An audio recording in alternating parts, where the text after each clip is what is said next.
Today I'm going to show you how to make chocolate. So chocolate is made up from cacao butter, which I've melted here, cacao powder, which is here. The two of those make up the cacao bean.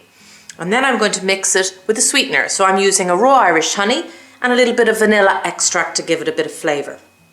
So you melt your cacao butter either in a pot like this if you have an induction hob, or in a bowl over hot water. Then we're going to add in the cacao powder, the raw Irish honey, a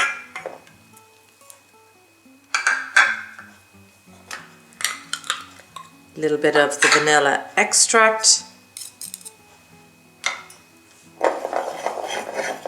and you just mix it together until you get the consistency of melted chocolate.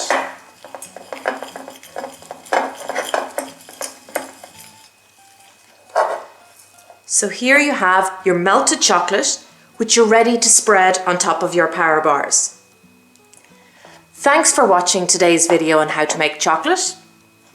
Please like and leave a comment below, and don't forget to subscribe to my channel so you get other videos, skills like how to make pastry, or recipes like sourdough bread using only 3 ingredients: flour, water and salt. Thanks for watching. We'll see you soon.